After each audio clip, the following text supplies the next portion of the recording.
After 7 long years, 9 years if you count the first season, after 7 long years, Saga of Tanya the Evil is finally back.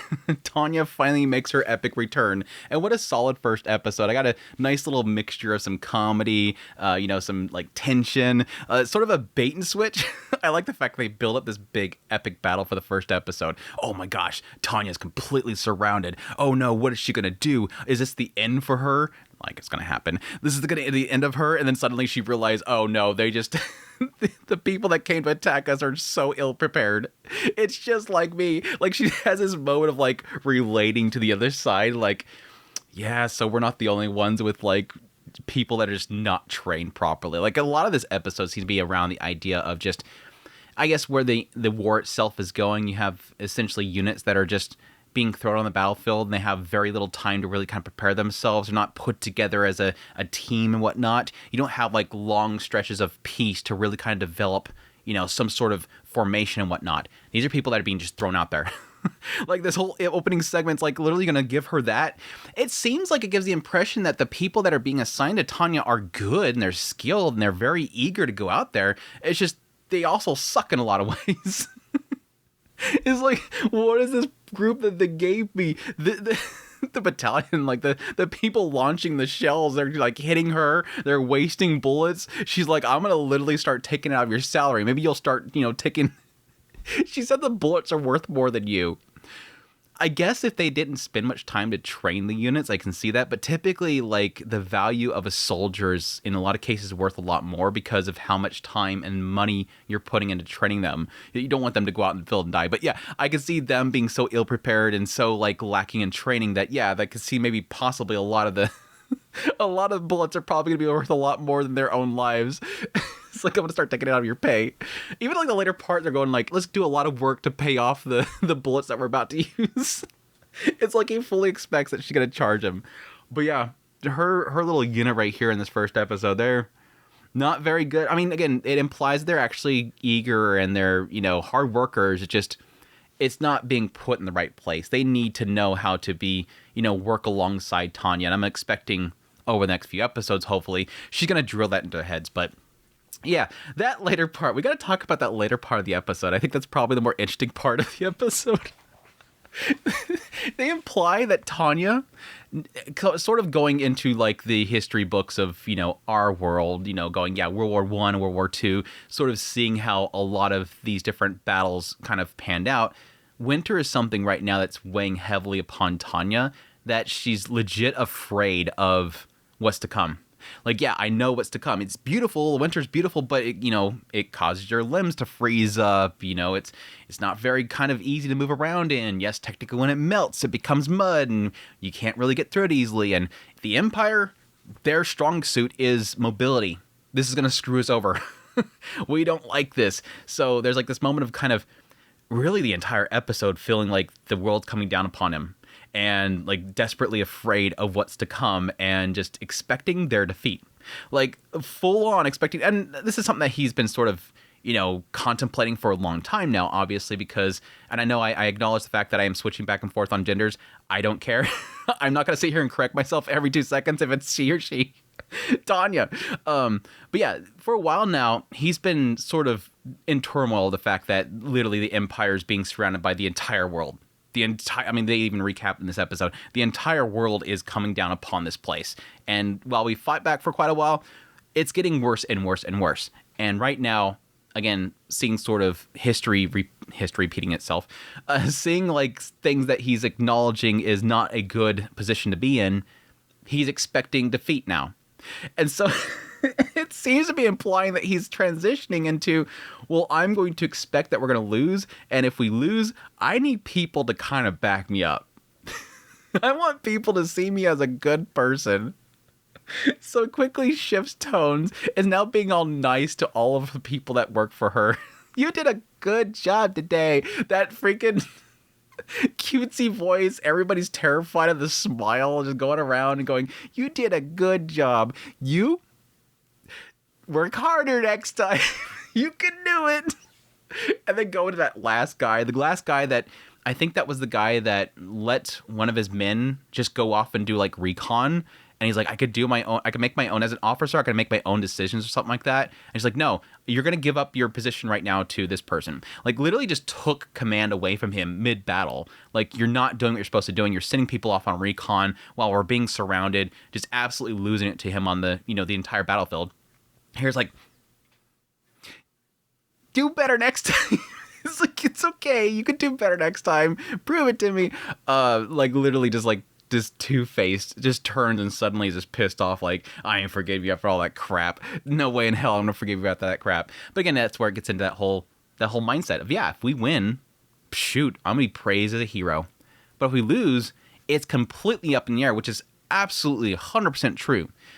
With every war's end, it depends on what the whims of the leadership of whoever wins. What are they going to do to those of power? In a lot of cases, yes, they can end up recruiting a lot of the people involved. They can, use them for intel to, give up other information and thus get some sort of immunities. But in a lot of cases, yeah, they'll just be shot. They'll just be executed.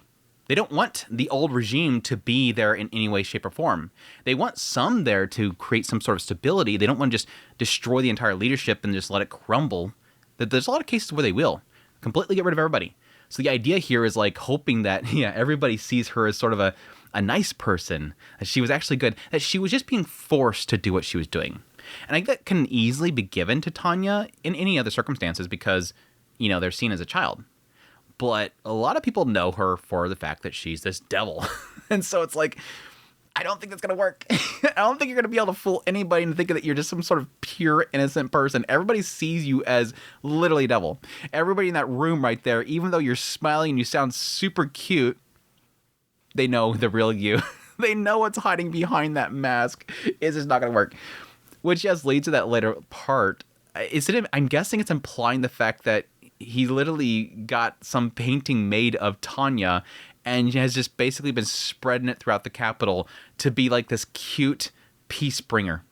So he wants Tanya to be seen as this cute peacekeeper, the olive of peace and the flowers that symbolize some sort of victory or something like that. Like, just wants to be seen as sort of a peacekeeper that wants to bring joy and peace upon the entire nation or the entire empire. The guys are like, oh god, yeah, it's technically spread around the entire capital. Oh my gosh, propaganda, spreading propaganda. I wonder how this is going to play out, because again, it's implying that it's Tanya. Tanya is spreading this around. I can assume that a lot of these heads are going to find this and go, what are you doing? You're supposed to be, one of our leading commanders. What are you doing over here? Spreading propaganda for peace. What are you doing? You're going to ruin morale or something like that. I'm curious how this is going to play out, but again, I don't think it's going to work. It's a it's a funny little bit, and it's a cute little picture, but not going to work. Not going to work. Oh man, but yeah. Other than that, again, him sort of seemingly preparing for defeat. And again, a nice little recap as to what's been going on. We got to see a couple sides of the battlefield itself, which is a lot of the stuff that I here recently have been able to kind of rewatch through the first season in the movie to kind of recap myself on.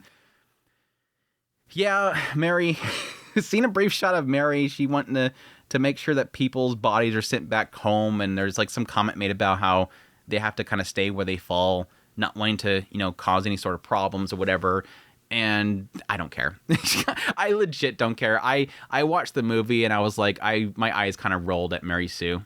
She just feels like a very weak character.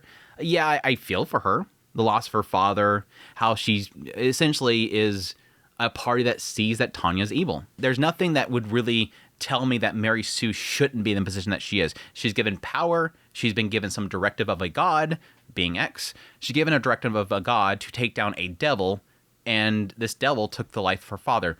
I don't blame Mary Sue for doing what she does. I just don't find her to be an interesting character. So when she's on the screen, I just like, okay, yeah, whatever. She's gonna fight now, or okay, go away. I don't really care. I don't really care about seeing her story. So I don't know. Hopefully the writer does something interesting with her. That's the same as the Loria guy, Mr.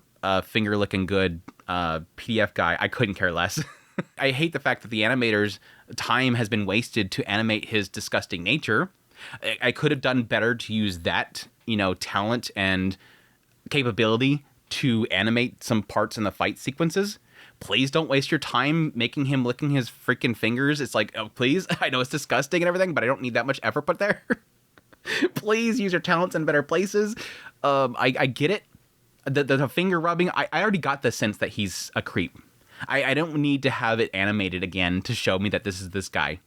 I get it from the finger on the picture. Anyways, again, I don't care. Hopefully he dies quickly unless there's going to be something interesting about him. I doubt it. It just seems like he's a predator that wants to drag an entire nation into a battle. Well, it kind of implies the idea of dragging the group that Mary Sue's with, that's with the Unified Nations. I think he wants to drag them into their party, or at least their forces, to go after them. Again, literally dragging themselves into this conflict because he's seen Tanya. I don't care. I don't care. Unless I'm misreading that, I don't care. We'll see, though. We'll see if they potentially, surprise me. They could surprise me. I guess the best way to put it is the antagonists of this story have never been at strong suits. It's always been Tanya. Tanya, and how he sort of has to deal with being X, and the desire to force him to have to kind of call out for this being X, is where the entertainment's at. Outside of that, visually, really solid. I'm happy with it. I don't expect too much from Studio Nut, but I think so far with this first episode, they did a really good job. Hopefully they can hold this quality, but I'm not going to put any money on that.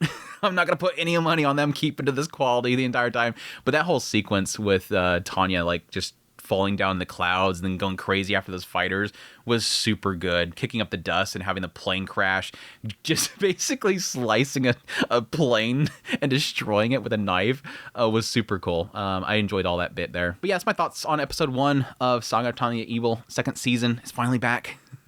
Tanya's finally back. Aoyuki and her incredible voice acting, whether it be cute Tanya that creeps everybody out, or super pissed off Tanya because everybody sucks at what they're doing, is still an absolute treat. So I'm looking forward to more. I'm not sure if I'll cover this show on a weekly basis. We'll see. We'll see if it has enough to really to kind of discuss. I, of course, didn't cover the first season because I wasn't really doing YouTube back then. So we'll see. But until then, y'all take care.